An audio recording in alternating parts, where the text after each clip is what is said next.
It's time to make another bottle of my homemade vanilla. It's super easy to make and it only takes 2 ingredients. First, make a slit down the middle of the vanilla bean.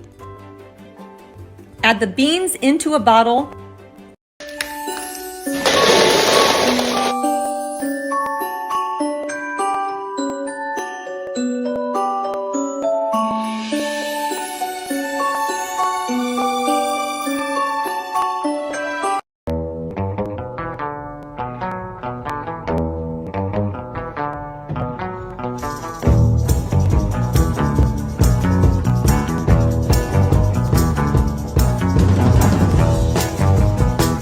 I'd have to say I do consider myself a really good interior designer.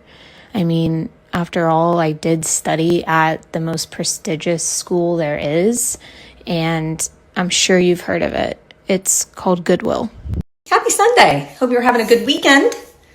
I am here. It's been a busy weekend. Well, I shouldn't say busy. Yesterday, I kind of took the day off to spend time with the fam, and that's it. We went to Charlotte in the morning, and then when we got home, we went over to my mother and father's-in-law. We had her homemade spaghetti, which is always absolutely delicioso, and then that was it. And now today, I'm getting busy on that wall, that wall that keeps staring at me. I cannot wait to see the shelves up. Like I mentioned in the story, I ordered the runner, that rug, to go right in front of the sink. So when you walk in, you see a little bit of pattern going on the floor, and then there's stuff going on all over in the walls. And, well, let me show you that first. This might be a weird, weird way to view it, but this is the rug against the floor, and then it matches everything in the wall. But that's the rug I ordered. I wish it would show the whole thing. It doesn't. It only shows like the corner and that, but it's just really hard to see it. But I think that is going to match that really well. Also ordered the little antique brass dishwasher thingamabob that says dirty and clean.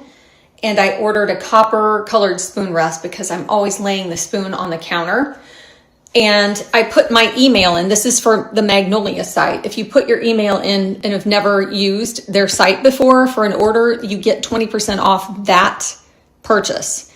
So that's what I did. I'll show you next what I ordered.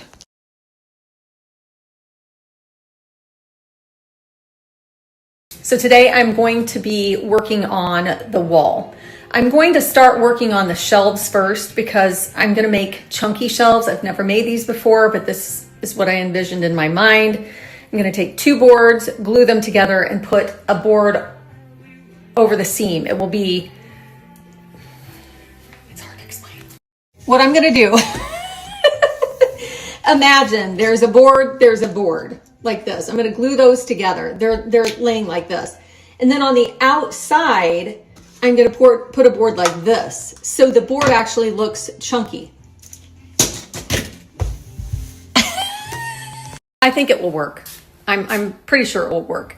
And then I have to cut the corners of the boards at an angle. I'm going to have to get a scrap piece of wood and cut the corner and then cut it over here because they're 2 different angles. I can see that's more of a 45. That's not. So I need to make sure that the board fits snugly up against the wall. Then I'm going to change this out. I bought a brown one. And then I bought one of these thanks to your suggestions. That will go there, and that will be stained to match this. This will be darker than anything, but I think that will be okay. That's all that Lowe's had. I could probably go with one that's a little lighter, but I think it will be much better than the white. The better idea of what I'm meaning. This board, I already cut it so it would sink back in the corner, but I'm going to put a 1x2 on top of that and you won't see that seam. And I think 2 boards look way better than 1. I think you can see where the 2 divide up. I just think it's going to look more proportionate to the wall. It needs something a little more substantial than just a 1-inch board.